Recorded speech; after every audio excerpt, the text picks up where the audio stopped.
തകർപ്പൻ വിജയത്തോടെ ലോക ചാമ്പ്യന്മാർ അങ്ങ് തുടങ്ങിയിട്ടുണ്ട്. അതും മെസ്സിയുടെ ഹാട്രിക് മികവിൽ. തിങ്ങി നിറഞ്ഞ സ്റ്റേഡിയത്തെ സാക്ഷി നിർത്തിക്കൊണ്ട് ഒരു 38-കാരൻ്റെ അഴിഞ്ഞാട്ടമാണ് ഇന്നത്തെ മത്സരത്തിൽ കണ്ടത്. അൾജീരിയൻ പ്രതിരോധത്തിനും ഗോൾ കീപ്പർക്കും പിടികൊടുക്കാത്ത ഗ്രേറ്റസ്റ്റ് ഓഫ് ഓൾ ടൈമിൻ്റെ അഴിഞ്ഞാട്ടം. തൻ്റെ 38-ാം വയസ്സിൽ നടത്തുന്ന പട്ടാഭിഷേകമായിട്ടേ ഇതിനെ കാണാനാകൂ. മെസ്സിയുടെ ഹാട്രിക് മികവിൽ അൾജീരിയയെ എതിരില്ലാത്ത 3 ഗോളുകൾക്കാണ് അർജന്റീന തകർത്തെറിഞ്ഞത്. മത്സരത്തിൻ്റെ 4-ാം മിനിറ്റിൽ തന്നെ ലിയോ മെസ്സി ഗോൾ നേടുന്നുണ്ട്. പക്ഷേ ഓഫ് സൈഡ് ട്രാപ്പിൽ കുടുങ്ങുന്നു. പിന്നെ മത്സരത്തിൻ്റെ അധികം വൈകും മുമ്പ് അൾജീരിയയും ഗോൾ അടിക്കുന്നുണ്ട്. അതും ഓഫ് സൈഡ് ട്രാപ്പിൽ കുടുങ്ങി. ഒടുക്കം മത്സരത്തിൻ്റെ 17-ാം മിനിറ്റിൽ ഔട്ട് സൈഡ് ഓഫ് ദി ബോക്സിൽ നിന്ന് ലിയണൽ മെസ്സിയുടെ ഒരു വെടിയുണ്ട ഗോൾ കീപ്പറെയും മറികടന്നുകൊണ്ട് ബോക്സിൻ്റെ നെറുമൂന്തയിൽ പോയി പതിക്കുന്നു. എന്തു പറയാനാണ്, ഗോളിനെ വിശേഷിപ്പിക്കാൻ വാക്കുകളില്ലാത്ത നിമിഷം. അങ്ങനെ മത്സരത്തിന്റെ 17-ാം മിനിറ്റിൽ തന്നെ ലിയോ മെസ്സിയുടെ മനോഹരമായ ഗോളിലൂടെ അർജന്റീന മുന്നിലെത്തുന്നു. അങ്ങനെ പിന്നീട് അൾജീരിയയും ആക്രമിച്ചു കളിക്കാൻ തുടങ്ങി. ഒടുക്കം ഇരു ടീമുകളുടെയും കൗണ്ടർ അറ്റാക്കുകളിലൂടെ മത്സരം ആദ്യ പകുതി പിന്നിട്ടു. അങ്ങനെ കാത്തിരുന്ന 2-ാം പകുതി. മത്സരത്തിന്റെ 60-ാം മിനിറ്റ് അലക്സിസ് മാക്കലിസ്റ്ററിന്റെ തകർപ്പൻ bullet shot goalkeeper Lucas Zidane തടഞ്ഞിടുന്നു.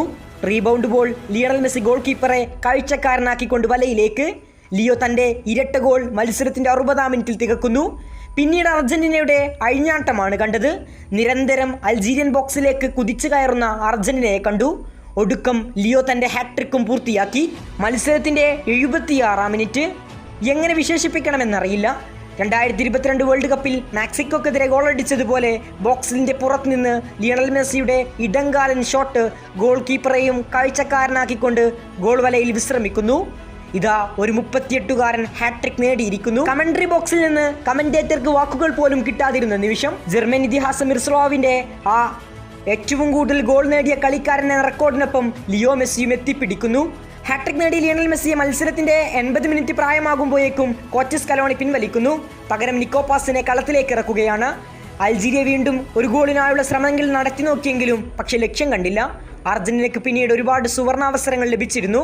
പക്ഷേ 3 ഗോളിൽ അവസാനിച്ചു. സ്കലോണി നെയ്തെടുത്ത ടീമിന്റെ മധ്യനിരയും ഡിഫൻസും ഗോൾ കീപ്പറും മുന്നേറ്റ നിരയും ഒന്നിനൊന്ന് മെച്ചമായിരുന്നു. അങ്ങനെ ആദ്യ മത്സരം രാജാക്കന്മാർ രാജകീയമായി തന്നെ തുടങ്ങിയിരിക്കുകയാണ്. ഇനി 22-ാം തീയതി ഓസ്ട്രിയക്കെതിരെയാണ് അർജന്റീനയുടെ അടുത്ത മത്സരം. കൂടുതൽ ഫുട്ബോൾ വാർത്തകൾക്കും വിശേഷങ്ങൾക്കും വേണ്ടി ഇപ്പോൾ തന്നെ ചാനൽ മറക്കാതെ സബ്സ്ക്രൈബ് ചെയ്യുക.